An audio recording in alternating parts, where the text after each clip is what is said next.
Hello friends, welcome to secret of health and beauty.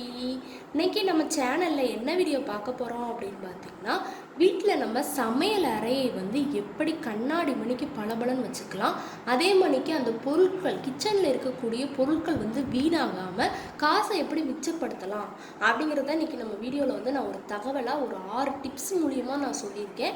வீடியோவை skip பண்ணாமல் பார்த்து தெரிஞ்சுக்கோங்க. கண்டிப்பாக அந்த டிப்ஸ் எல்லாமே உங்களுக்கு ரொம்பவே யூஸ்ஃபுல்லாக இருக்கும். அதுக்கு முன்னாடி நீங்கள் இப்போ தான் நம்ம சேனலை ஃபஸ்ட் டைம் பார்க்குறீங்க அப்படின்னா, நம்ம சேனலுக்கு கீழே இருக்கக்கூடிய சப்ஸ்கிரைப் பட்டன் அமைக்கி சப்ஸ்கிரைப் பண்ணுங்கள். பக்கத்தில் இருக்கக்கூடிய பெல் பட்டனை டச் பண்ணுங்கள். நீங்கள் பெல் பட்டனை டச் பண்ணிங்க அப்படின்னா தான் நம்ம சேனலில் போடுற புத்தம்புது வீடியோக்கள் உங்களுக்கு நோட்டிஃபிகேஷனில் சேரும். வாங்க ஃப்ரெண்ட்ஸ், நம்ம வீடியோக்குள்ளே போகலாம்.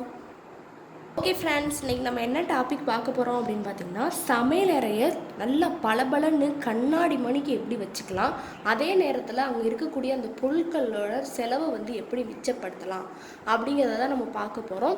நான் இன்றைக்கி இதை ஒரு தகவல் ஒரு 6 டிப்ஸ் நான் சொல்ல போகிறேன். அதை நீங்கள் ஃபாலோ பண்ணிட்டு வந்தீங்க அப்படின்னாலே உங்களுக்கு கண்டிப்பாக சமையல் அறை நல்லா பளபளன்னு கண்ணாடி மாதிரி இருக்கும். நம்ம காசு செலவழித்து எந்த விதமான அந்த இதையும் நம்ம செய்யணும் அவசியம் இல்லை. அப்படி ஒரு தகவல் தான் இன்றைக்கி நம்ம சொல்ல போகிறோம்.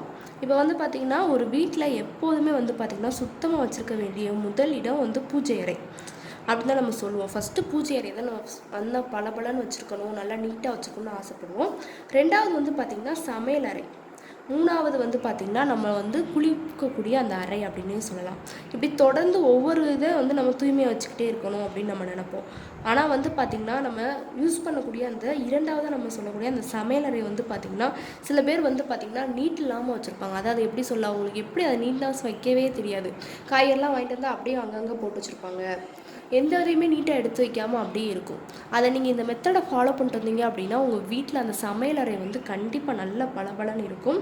முதலில் பார்த்திங்கன்னா, சமையலறையை நம்ம எப்படிலாம் தூய்மையாக வச்சுருக்கிறது அப்படிங்கிறத பார்க்கலாம். சிறிய சிறிய விஷயங்களை நம்ம கரெக்டாக செஞ்சோம் அப்படின்னா சமையலறை பார்த்திங்கன்னா நல்ல ஒரு தூய்மையாக இருக்கும் அப்படின்னே சொல்லலாம். ஃபஸ்ட்டு நம்ம பார்க்கக்கூடியது, சமைப்பதற்காக நம்ம பயன்படுத்தக்கூடிய எண்ணெய் ஊற்றி வைக்கக்கூடிய பாத்திரத்தை பார்த்திங்கன்னா வெறும் தரையில் வைக்காமல் அதன் அடியில் ஒரு சிறிய தட்டை வச்சு வைக்கணும். அதாவது பார்த்திங்கன்னா, எண்ணெய் ஊற்றும் போதில் அந்த எண்ணெய் கொட்டி அந்த இடமே ஒரு மணிக்கு நம்ம தொடச்சிருப்போம்.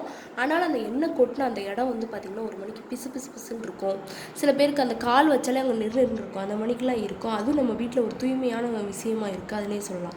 அப்படி நம்ம அந்த பாத்திரத்தை வைக்கிறப்ப அதுக்கு அடியில் ஒரு சிறிய தட்டு வச்சோம் அப்படின்னா எண்ணெய் சிந்தாமலும் அது தரையில் பராமலும் இருக்கும் அப்படின்னே சொல்லலாம்.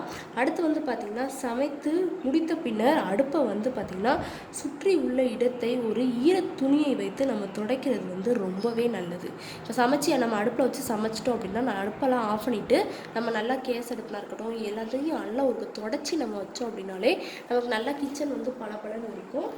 அடுத்து பார்த்திங்கன்னா, டிப்ஸு 2ல என்ன அப்படின்னு பார்த்திங்கன்னா, சுத்தம் செய்வதற்காக நாம் பார்த்திங்கன்னா பணம் செலவழித்து வினிகர் இந்த நிறைய இது யூஸ் பண்ணுவாங்க வீடு துடைக்கிறேன். அந்த மணிக்கெலாம் அவங்க பண்ணவே தேவையில்லை.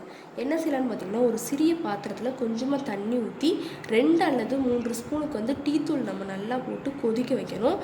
பின்னர் அதை நல்லா ஆற வச்சு நம்ம பார்த்திங்கன்னா நல்லா ஒரு ஸ்ப்ரே பாட்டிலில் ஊற்றி நம்ம ஸ்ப்ரே பண்ணோம் அப்படின்னா, அடுப்பு மற்றும் அதை சுற்றி உள்ள இடங்களில் நம்ம ஸ்ப்ரே பண்ணி தொடச்சோம் அப்படின்னாலே உடனே நல்லா அது சுத்தமாக பளபள நின்று ஆரம்பிச்சிடும்.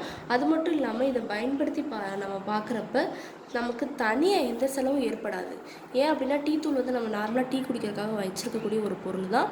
அப்படிங்கிறப்ப நமக்கு கண்டிப்பாக தனியாக எந்த ஒரு செலவும் ஏற்படாது அப்படின்னே சொல்லலாம். அடுத்து பார்த்திங்கன்னா, டிப்ஸு 3. எலுமிச்சம்பழத்தை நம்ம பார்த்திங்கன்னா 4-5 நாட்களுக்கு மேல் நம்ம வச்சுருந்தோம் அப்படின்னா அது கண்டிப்பாக வீணாகும் அப்படின்னே சொல்லலாம். ஃப்ரிட்ஜில் போட்டு வச்சுருந்தாலும் இந்த ப்ராப்ளம் ஏற்படும். அதை நம்ம என்ன செய்யலான்னு பார்த்திங்கன்னா, ஒரு சிறிய காகித துண்டில் ஒன்று நம்ம வச்சு நல்லா தனித்தனியாக அந்த காகிதத்தை சுருட்டி நம்ம வச்சோம் அப்படின்னா 1 மாதம் வரையும் நமக்கு பார்த்திங்கன்னா எலுமிச்சம்பழம் கெட்டு போகாமல் அப்படியே ஃப்ரெஷ்ஷாக நம்ம எப்படி கடையிலேருந்து வாங்கிட்டு வந்தோமோ அப்படியே ஃப்ரெஷ்ஷாக இருக்கும். அடுத்து பார்த்திங்கன்னா, முட்டையை வேக வைக்கும்போது நிறைய நேரத்தில் முட்டை உடைந்து அதில் உள்ள ஊட்டச்சத்துக்கள் நீர்லேயே சிந்திடுது அப்படின்னு சொல்லலாம். இதை தவிர்க்க நம்ம முட்டையை வேக வைக்கும்போது அதில் சிறிதளவு உப்பு 1/2 ஸ்பூன் எண்ணெயும் சேர்த்து நம்ம வேக வச்சோம் அப்படின்னா உடையாமல் நமக்கு நல்லா அப்படியே முழுமையாக, ஏன்னா முட்டை உடஞ்சிருச்சுன்னா நமக்கு வேஸ்ட்டு தான், நம்ம சாப்பிட மாட்டோம், தண்ணியோட வேஸ்ட்டாக தான் போகும். இந்த மணிக்கு உப்பு எண்ணெயும் சேர்த்து நம்ம வேக வைக்கிறப்ப ரொம்பவே நல்லது.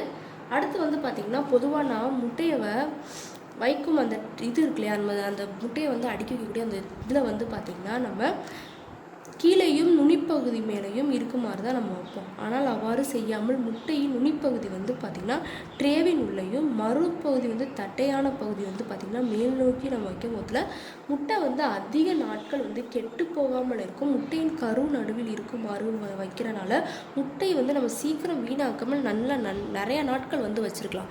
ஏன்னா சில பேர் வந்து முட்டை அதிகமாக வாங்கி வச்சு நிறையா முட்டை வந்து வேஸ்ட் பண்ணுவாங்க. அப்படிலாம் நம்ம வந்து செய்யவே தேவையில்லை. அது வேஸ்ட் ஆகாமல் இருக்கணும் அப்படின்னா கண்டிப்பாக நம்ம இந்த மெத்தடை வந்து ஃபாலோ பண்ணலாம். அடுத்து வந்து பார்த்திங்கன்னா டிப்ஸு 6 என்னென்னு பார்த்திங்கன்னா, பொதுவாக நம்ம வந்து பார்த்திங்கன்னா சமையலில் வாங்கி வைக்கக்கூடிய கேரட் வந்து சில நாட்கள் வந்து அழுக ஆரம்பிச்சிடும். கேரட் சீக்கிரம் அழுகாமல் இருக்கணும் அப்படின்னா நம்ம என்ன செய்யலாம் பார்த்திங்கன்னா, ஃப்ரிட்ஜில் வைக்கும் முன்னரே அதன் மேல் பகுதியை நுனிப்பகுதியும் வெட்டி எடுத்து விட்டு ஃப்ரிட்ஜில் வந்து நம்ம ஸ்டோர் பண்ணி வச்சோம் அப்படின்னா அந்த பொருள் வந்து கெட்டு போகாமல் இருக்கும். பார்த்திங்கன்னா நான் ஒரு 6 விதமான டிப்ஸ் சொல்லியிருந்தேன். இதை ஃபாலோ பண்ணோம் அப்படின்னாலே நம்ம கிச்சன் வந்து அப்படியே சூப்பராக பளபளன்னு மின்னும் அப்படின்னே சொல்லலாம். முட்டையை வந்து எப்படி நம்ம வைக்கணும், அதை எப்படி வேக வைக்கும் போது அது உடையாமல் இருக்கும், அப்புறம் கேரட் வந்து அழுகி போகாமல் இருக்க என்ன செய்யலாம், இந்த மணிக்கு இப்போ நம்ம கிச்சனை துடைக்க போகிறோன்னா டீ தூளை பயன்படுத்தி எப்படிலாம் பண்ணலாம் அப்படின்னு நான் சில குறிப்புகள் சொல்லியிருக்கேன். கண்டிப்பாக இதை ஃபாலோ பண்ணுங்கள், உங்களுக்கு நல்ல ரிசல்ட் கொடுக்கும். ஓகே ஃப்ரெண்ட்ஸ், இந்த வீடியோவில் நான் சொன்ன இந்த தகவல் வந்து உங்களுக்கு ரொம்ப பிடிச்சிருக்கு அப்படின்னா இந்த வீடியோவுக்கு ஒரு லைக் பண்ணுங்கள். லைக் பண்ணுறது மட்டும் இல்லாமல் உங்கள் ஃப்ரெண்ட்ஸ் அண்ட் ஃபேமிலி மெம்பர்ஸ் கூட இந்த வீடியோவை ஷேர் பண்ணுங்கள். நம்மளோட secret of health and beauty சேனலை சப்ஸ்கிரைப் பண்ணுங்கள். பக்கத்தில் இருக்கக்கூடிய பெல் பட்டனை டச் பண்ணுங்கள். நீங்கள் பெல் பட்டனை டச் பண்ணுங்கள் அப்படின்னா தான் நம்ம சேனலில் போடுற புத்தம்புது வீடியோக்கள் உங்களுக்கு நோட்டிஃபிகேஷனில் வந்து சேரும். நாளைக்கு இதே மணிக்கு ஒரு இன்ட்ரெஸ்டிங்கான வீடியோவோட நான் வந்து உங்களை மீட் பண்ணுறேன். அது வரைக்கும் தேங்க்யூ ஃப்ரெண்ட்ஸ்.